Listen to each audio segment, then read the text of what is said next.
अस्सलाम वालेकुम नाजरीन, आप देख रहे हैं क्रॉस फायर और मैं हूं नौशाद अली खान। नाज़रीन, बिलावल भुट्टो जरदारी जो कि चेयरमैन हैं पाकिस्तान पीपल्स पार्टी के, उन्होंने कल असम्बली फ्लोर में खड़े होकर जो एक वज़ीर हैं, वफाकी वज़ीर, उन्हें आड़े हाथों ले लिया। उनका कहना था कि जो कश्मीर में हालिया वाक़यात हुए हैं उनके बाद एक वज़ीर मौसूफ जो हैं वो मामलात को मज़ीद बिगाड़ रहे हैं बजाय संभालने के। उन्होंने बात तो ये बेसिकली ये जो बात कही थी, नाम नहीं लिया, लेकिन उसके बाद ये बयान जो ख्वाजा आसिफ साहब ने दिया था जिसमें उन्होंने कश्मीरियों को लताड़ा था और कहा था कि कश्मीरी जो हैं वो सिर्फ बर्थ सर्टिफिकेट से नहीं बन जाते बल्कि कुर्बानी देने से बनते हैं, और इस तरह की मुख्तलिफ गुफ्तगू के पाकिस्तान जो है कुर्बानियाँ तो वो दे रहा है, 5 जंगें लड़ी हैं और उल्टा हमें गालियाँ पड़ती हैं। तो इस तरह के बयान देने के बाद जो जियो न्यूज़ का प्रोग्राम है उसमें शाहजेब खानजादा से बात करते हुए उन्होंने कहा कि मैं अपने बयान पर कायम हूँ, मैंने जो कहा है वो बिल्कुल हकीकत की रोशनी में कहा है, और अगर पार्टी मुझसे मेरी सरजनिश करना चाहती है या मुझसे जवाब मांगना चाहती है तो मांग सकती है। लेकिन मसला ये है कि राना सनाउल्लाह साहब जो हैं उन्होंने भी इस पर गुफ्तगू की और उन्होंने कहा कि कश्मीरियों के जो मुतालबात हैं वो हमने तस्लीम कर लिए। जिस वक्त तो तमाम मुतालबात मान लिए तो बाद में फिर उन्होंने 8 मुतालबात रख दिए। अब मसला ये है कि अवामी एक्शन कमेटी को कलअदम करार दे दिया गया था। अब उसके बाद कई करता धरता जो है उन्होंने उससे जो है वो कता ताल्लुक भी कर लिया, और चंद एक जो है उनके बारे में सुनने में आ रहा है कि वो इंतखाबात जो 27 जुलाई को होने वाले हैं वो उसमें हिस्सा लेना चाह रहे हैं।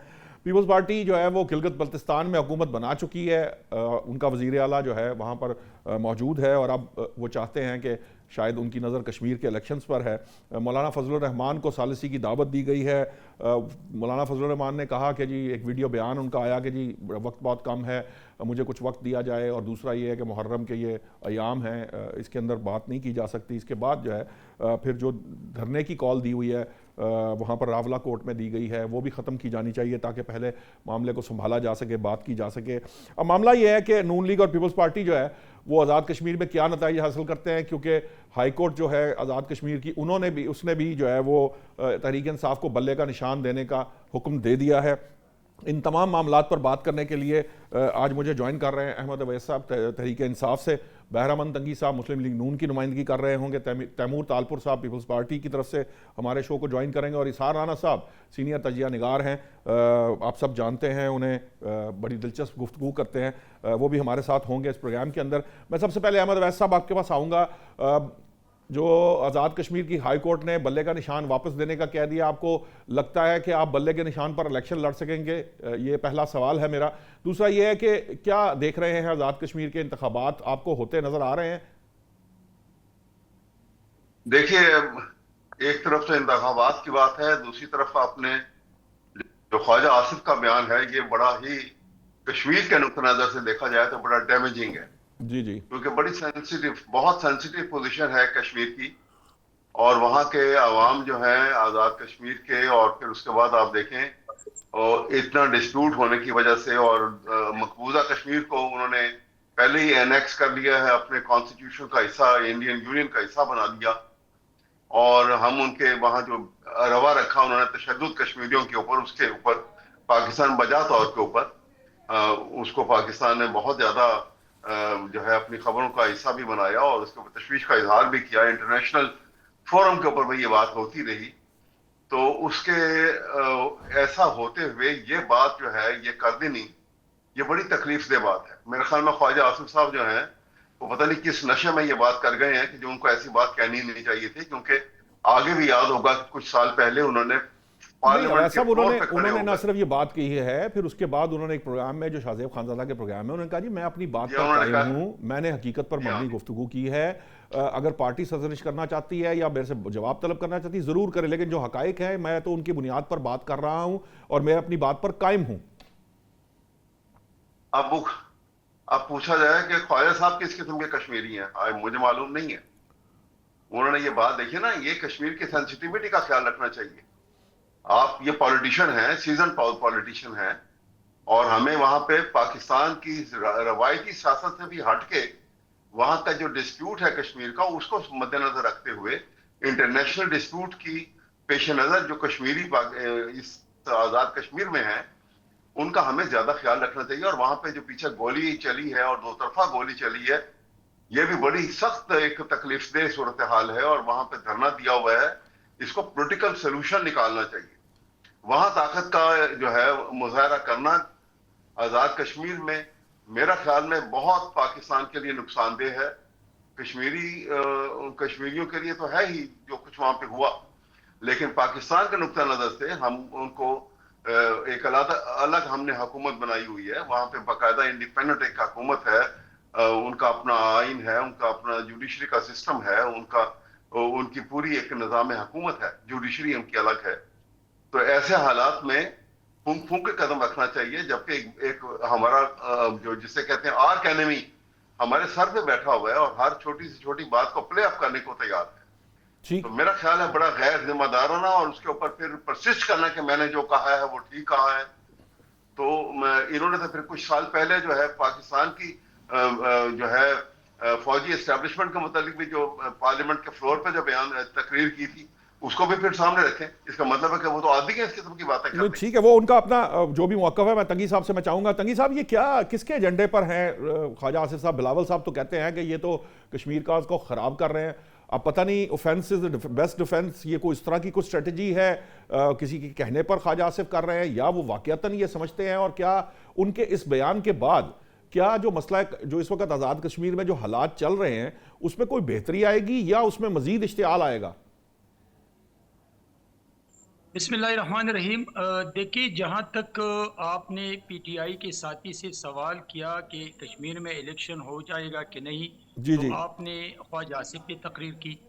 और जो आपका सवाल है, आपके सवाल की तरफ आता हूँ कि बिलावल भुट्टो जरदारी साहब फरमा रहे हैं कि ख्वाजा आसिफ के बयान से कश्मीर में हालात बिगड़ सकते हैं। तो ये ख्वाजा आसिफ साहब ने 2 दफ़ा अपने मौक़िफ़ की वजाहत की फ्लोर पे, वो न टॉक शो में बैठा था, वो ना किसी और जगह पे महफिल में बैठ के बात की थी, बल्कि उसने नेशनल असम्बली के फ्लोर पे अपनी बात की वजाहत की कि मैंने किसके बारे में कहा था। उसने कश्मीरियों की कुर्बानियों का जिक्र किया, उसने पाकिस्तान की कश्मीर के लिए कुर्बानियों का जिक्र किया, उसने कश्मीर की पाकिस्तान की 1947 की जिक्र किया। तो मेरे ख्याल में एक तरफ नहीं देखना चाहिए, वो जिस कंटेक्स्ट में उसने बात की है उसने उसकी वजाहत की है। लेकिन मैं समझता हूँ कि कश्मीर में एक कमेटी बनी है और उनके कहने पर अगर आज इलेक्शन पोस्टपोन हो जाए तो कल तो किसी भी डिस्ट्रिक्ट में, इस सूबे में किसी भी जगह पर कुछ मतलब कि दहशतगर्द एक टोला उठ के किसी के हाथों में कैल कर किसी के फंडिंग से वो कहेंगे कि हम ये नहीं मानते हैं, ये लेकिन तंगी साहब वो इलेक्शन क्यों मुलतवी कराना चाहते हैं? उनका क्या ताल्लुक है इलेक्शन से? वो खुद तो इलेक्शन लड़ते नहीं है, वो तो एक प्रेशर ग्रुप है, उसका कोई इलेक्शन से तो कोई ताल्लुक नहीं, फिर वो क्यों मुलतवी करा रहे हैं? तो मैं यही तो बात कर रहा हूं ना कि उनको किसने हक दिया, किस आईन ने हक दिया, किस दस्तूर ने हक दिया कि वो वहां धरने देते हैं और वो फिर 1 फिर 2 फिर 10 और फिर 38 मुतालिबात पेश करके जिसमें पाकिस्तान का नाम निकाला है। ये मुझे बताइए उसको किसने हक दिया है?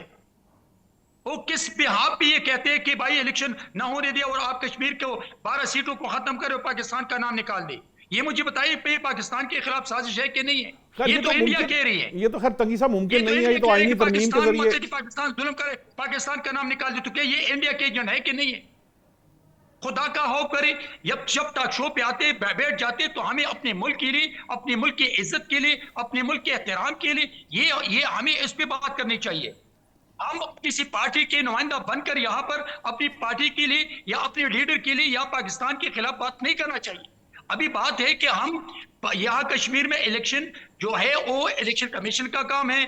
अगर वहां पर हाई कोर्ट ने वहां पर पीटीआई को बल्ले का निशान देने का हुक्म दिया है, मैं आपको बता दूं कि अदालत आजाद है, अदालतों का काम है, इलेक्शन कमीशन का काम है किसी से निशान लेना, किसी को निशान देना। मेरे ख्याल में ये किसी पार्टी का या हुकूमत का काम ही है नहीं, ये तो इलेक्शन कमीशन का काम है। हाई कोर्ट ने उसको हुक्म दिया है, देना चाहिए।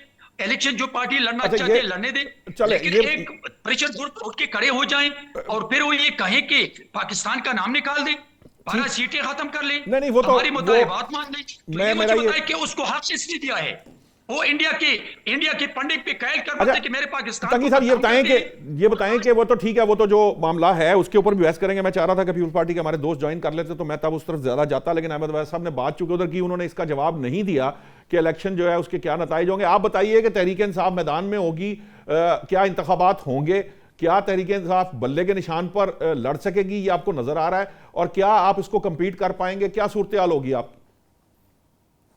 देखिए मैं आपको बताऊं कि ये तो पेशबंदी की जा रही है यहां से भी पीटीआई को आउस्ट करने के लिए, क्योंकि इनका ख्याल था कि बल्ले का निशान नहीं मिलेगा। अब मिल गया है तो ये अब इस किस्म की तदाबीर जो है, ये ताकत का इस्तेमाल इंतहाई तकलीफ से है। पाकिस्तान के अंदर भी तकलीफ दे है और कश्मीर में तो इंतहा हद तक ये ताकत का जो इस्तेमाल है इसके ताकत इस्तेमाल की मुझे समझ नहीं आई, क्योंकि वो तो कमेटी का इशू एक अलग है, पीटीआई तो बिल्कुल एक डिफरेंट, पीटीआई तो एक सियासी जमात देखिए है। बात सुनिए, ये पेशबंदी की आप की जा रही है। 12 सीटों का जो है वो कहते हैं जो परमानेंट सीटें जो है वो महाजरीन की, ये कोई तुक नहीं बनता कि ये इशू जो है। देखिए कब का कश्मीर का डिस्प्यूट 1947 से अब कहां पहुंच गए हैं, किस बात की वो रिजर्व सीटें महाजरीन कहां रह गए बाकी। नहीं, यानी आपका कहने का मतलब यह है कि तहरीक इंसाफ ये समझती है कि ये 12 महाजरीन की सीटें हैं, यानी आप जो कश्मीर एक्शन कमेटी है उसके साथ खड़े हैं इस मामले के ऊपर के 12 नशिस्तें खत्म कर दी जानी चाहिए। ये इसके ऊपर बिल्कुल नेगोशिएशन होनी चाहिए और बैठ के सेटल करें। हाँ, लेकिन ये उसका कोई लॉजिकल एक रीजन दे कि किस बेस के ऊपर 12 सीटों के ऊपर ही, लेकिन अब ऐसा ये होगी तो आईनी तरमीम के जरिए ना, ये आईन ही करें, वो बैठ के कमिट करें। आईनी तरमीम तो जो है वो आयन का फिर वही बात आ जाती है। हम जहां पे बात कोई हमने उलझाना होता है वहां हम आयन और कानून की बात कर देते हैं, लेकिन आयन और कानून के साथ हाल क्या करते हैं ये तो पाकिस्तान में देखा नहीं हमने। आपने क्या हाल किया है? क्या आयन रह गया बाकी या कानून रह गया बाकी? एक तरफ आईनी हुकूमत की बात करते हैं, एक तरफ गैर आईनी तरीके से आप पार्लियामेंट के अंदर बैठ के हम कहें कि आईनी हुकूमत बनाई और हम वो तो वजीर आजम साहब ने जवाब दिया है कल। वैसे अवैध साहब वो तो उन्होंने कहा है 2018 के बाद भी अगर कोई हुकूमत थी उसका भी इलेक्शन का वो करवा लें और इसका भी करा लें, फोरेंसिक दोनों पता लग जाएगा कौन। देखिए ना अवैध साहब ये तो आयन के हदूद में तो रहे ना। देखिए ना जो पीटीआई के जमाने में जब हुकूमत थी 100 इल्जाम लगा लें, मैं उसकी डिस्प्यूट में नहीं जाता, लेकिन वो एक आइन के अंदर ही चल रहा। लेकिन अवैध साहब ये इमरान खान साहब की पटिशन थी जिसपे नून लीग के सेनेटर से ये निशान लेने की ये रवायत कायम की गई थी, पीटीआई के दौर में ही हुआ था। ये तो सारे फैक्ट्स हैं ना, इसको कैसे झुटला सकते हैं? तो आइन और कानून वैसा ही है। हर बंदा उस वक्त जो है नून लीग कहती थी आइन कानून नहीं है यहां पे इस मुल्क के अंदर, आज पीटीआई कहती है। मैं तो ये कहता हूं अब ये कौन सा ऐसा वक्त आएगा जब सारी सियासी जमातें कहेंगी हाँ आइन और कानून है, उसके लिए कौन काम करेगा? मैं तो नहीं कर सकता। मेरी बात सुने, एक बात सुने जी सर। ये बात तो एक पॉलिटिकल डिस्प्यूट तो अलग है, ये पॉलिटिकल डिस्प्यूट है। आप आइन और कानून की बात करते हैं, ये आईनी बात है। मैं आइन की बात ही कर रहा हूं, मैं आइन की बात कर रहा हूं कि आइन तो कहता है कि कानून की हुक्मरानी होगी। एस्टैब्लिशमेंट कहती है कि ताकत का कानून चलेगा। ये तजाद पाकिस्तान में ये है, इसको निकालेंगे मामला सीधे हो जाएंगे। ठीक है, आपकी बात ठीक है, बढ़ते जाएंगे। ठीक है, मैं जरा इस राना साहब को जाता हूं, मैं उनसे पूछता हूं कि वो एक असम्बली थी जिसके बारे में एक वजीर आजम कहते थे कि कर्नल चलाता है, वो जो आइन और कानून था, राना साहब वो आइन कानून बेहतर था, आज का आइन कानून बेहतर है, या वो आइन और कानून बेहतर है जिसकी तमाम सियासी जमातें पासदारी करें और उसको खुद इंटैक्ट करें, बजाय इसके कि वो सिर्फ इल्जामात की हद तक एक दूसरे पर इल्जामात लगते रहते हैं? मैंने तो सिर्फ चेहरे बदलते हैं, बातें वही रहती हैं। ये कब तक चल पाएगा राना साहब? फर्क होता है लोगों के होने या ना होने से। इमरान खान के दौर में 150 रुपए का था क्या कहते हैं पेट्रोल ना, और क्या नाम है 17-18 रुपए का यूनिट था बिजली का, 25 अरब डॉलर भी थे खजाने में। लोगों से फर्क पड़ता है।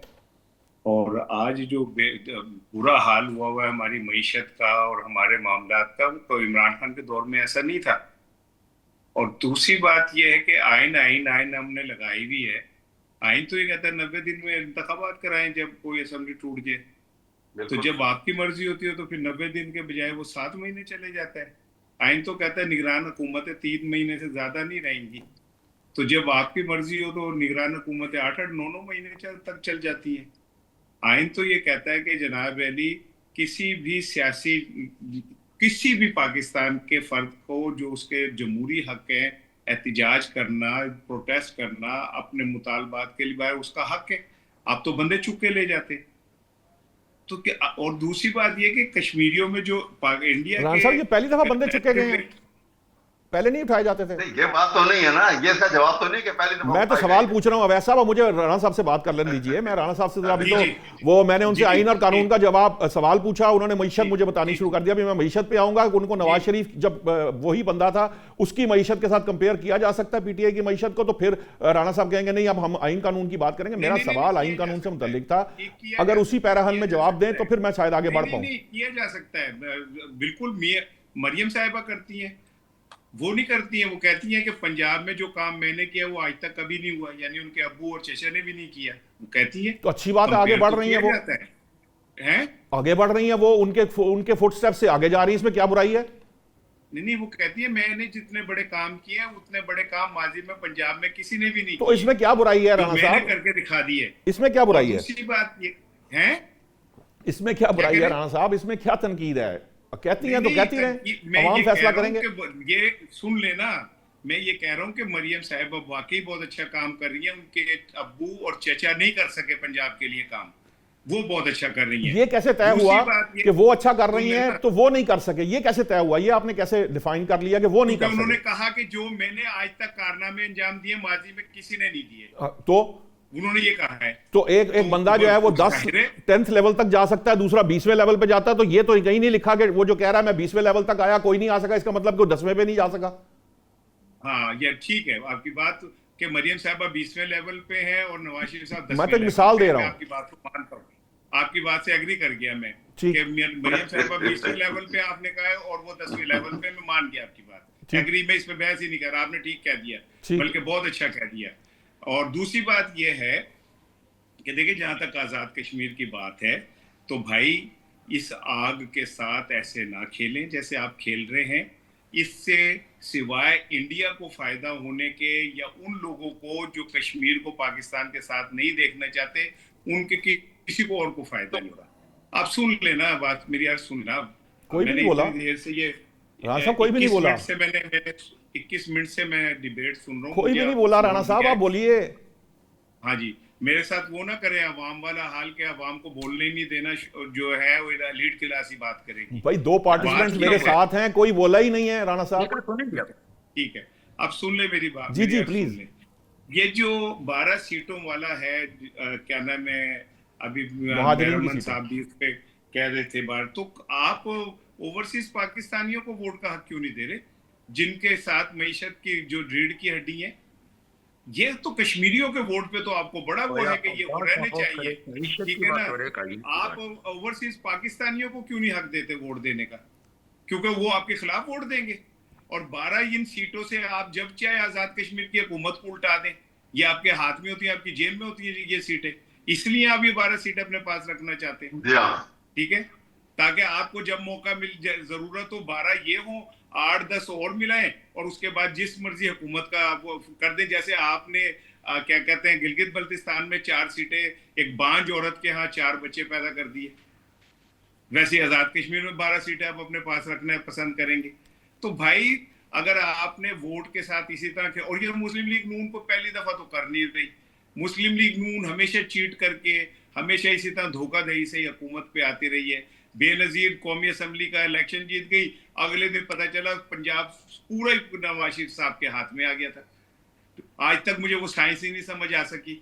जाग पंजाबी जाग तेरी पग नू लग गया दाग, पूरे लाहौर में लिख दिया गया, पंजाब में लिख दिया गया, सूबाइयत को इस सतह पे लेके चले गए। तो कश्मीरियों का भी हक है वो अपने मामलात के लिए वो बात, हाँ, उसके लिए वो धरने दे। जो पाकिस्तान के खिलाफ बात करता है 100 दफा उस पर लानत है, ठीक जो है। पाकिस्तान के खिलाफ बात करता है उसमें 100 दफा लानत है। ठीक। लेकिन आप कौन होते हैं ये फैसला करने ठीक। वाले कि कश्मीरी अपने हकूक के लिए बाहर नहीं निकल सकते, वो क्या नाम है एहतिजाज नहीं कर सकते? ठीक है, ये आपने लोगों को दुनिया को ताकत से, डंडे से आपने कुचलना है, डंडे से आपने लोगों को जमहूरियत सिखानी है, वो जमहूरियत सिखानी है जिसके अंदर गिलगित बल्तिस्तान में मैं दोबारा राणा साहब आता हूं, मुझे पहले अब सुन ले, अपोजिशन ने पहले हुकूमत के स्पीकर को बनाया, फिर इस हुकूमत के वालों ने अपोजिशन के डिप्टी स्पीकर को बनाया। मतलब तुसी आपस ही चीज़ों को अंदर रहना है और इसे जमहूरियत का नाम जवाब ले लेने दीजिए राणा साहब, आगे फिर वो आ जाना है, क्या कहते हैं, ब्रेक का टाइम हो जाना है। तंगी साहब, आप कहते हैं वो नून लीग तो बनाती है हुकूमत चीटिंग से है, वैसे मुझे ये समझ नहीं आई कंपैरिजन के कश्मीरियों का राइट जो है उसका ओवरसीज के वोट से क्या ताल्लुक है, ये भी जरा मुझे समझाएं। और दूसरा मुझे ये भी समझाएं कि क्या ये जो धरने की सियासत है ये पीटीआई ने शुरू की थी और इसी को आगे लेके चलना और यही एक तरीका है, तो ये जो जब कल को पीटीआई की गवर्नमेंट आएगी या किसी और की हुकूमत होगी तो क्या ये धरने की सियासत ये तरीका है हक मांगने का, या आईनी जो मामलात हैं वो असम्बली में तय होंगे या सड़कों पर तय होंगे? इसके बारे में जरूर बता दीजिए। नौशाद साहब, मैं एक शर्त पे आपसे बात करूंगा, जो राणा साहब को जितना टाइम आपने दिया है मैं इतना ही टाइम लूंगा, आप मुझे डिस्टर्ब जी जी प्लीज आप बोलिए। राणा साहब ने पहले कहा था कि चेहरों की बात है, तो चेहरों की बात उसने की कि इमरान के वक्त में 145 रुपए पे पेट्रोल था। तो क्या राणा साहब आपका हाफिजा इतना कमजोर है और इतने अपना लायक है कि उससे पहले 65 रुपए का लीटर पेट्रोल था? वो आपको याद नहीं है? आप वो भी याद कर ले कि आपकी लीडर से पहले जो हुकूमत थी उसमें कितने लीटर का पेट्रोल था। तो चेहरे की बात तो आपको, आपका हाफिजा बिल्कुल कमजोर भी होगा और अपना लाइफ भी होंगे, लेकिन आवाम को याद है कि मुजरिम कादी 804 की हुकूमत आने से पहले जीडीपी ग्रोथ कितना था, वहां पे जो इन्फ्लेशन थी वो कितनी थी, पेट्रोल की कीमत कितनी थी, डॉलर कितने में थी। तो ये पाकिस्तान के 25 करोड़ आवाम को याद है, आपको इसलिए याद नहीं है कि आप एक नालायक आदमी हैं। दूसरी बात, आपने आईन की बात की, तो आप मुझे बताएं क्या आईन पाकिस्तान में इजाजत देते हैं? पर्सनल कमेंट ना करें, पर्सनल ना करें, वैसे आप जनरल बात कर रहे हैं। ये तरीकेकार, ये गुफ्तगू का तरीकाकार मुनासिब नहीं है। जी जी मैंने ये क्या बातें कर रहे हैं? अब राणा साहब एक मिनट उनको जवाब दे लेने दें, राणा साहब उनको जवाब देने दें, राणा साहब उनको जवाब देने दें, तंगी साहब को। आज तक इलेक्शन में वोटों से नहीं। ओहो ठीक है राणा साहब आपको दोबारा मौका मिलेगा ना यार, दोबारा मौका मिलेगा, बात करने। मुझे ब्रेक पे जाना पड़ जाएगा, मुझे तंगी साहब को बूटों के नीचे बैठ के अपनी इज्जत बनाते। आप इतने नालायक आदमी हो कि आपको स्क्रीन पे राणा साहब तंगी साहब को बात कर लेने दीजिए, या राणा साहब को म्यूट कर दें, राणा साहब को म्यूट कर दें, तंगी साहब को बात करने दें, उनका टाइम था, तंगी साहब नहीं बोले थे। मैंने बस तंगी साहब आप बात कीजिए, तंगी साहब आप बात करें, पर्सनल ना बात करें। नहीं बोलना चाहिए, अगर ये बन जाते हैं तो मैं इसको बोली नहीं दूंगा। ये कौन है कि ये मेरे सामने बोले? नहीं तंगी साहब पर्सनल बात ना करें, ये बेशर्म आदमी तो रोजाना मुझे ब्रेक की तरफ जाना पड़ जाएगा। तंगी साहब तो रोजाना पाकिस्तान मुस्लिम लीग नून की लीडरशिप। जी ठीक है, मैं नाज़रीन अभी लेते हैं ब्रेक के बाद वापस आएंगे तो दोबारा इस बातचीत के सिलसिले को दोबारा शुरू करेंगे। अभी लेते हैं ब्रेक।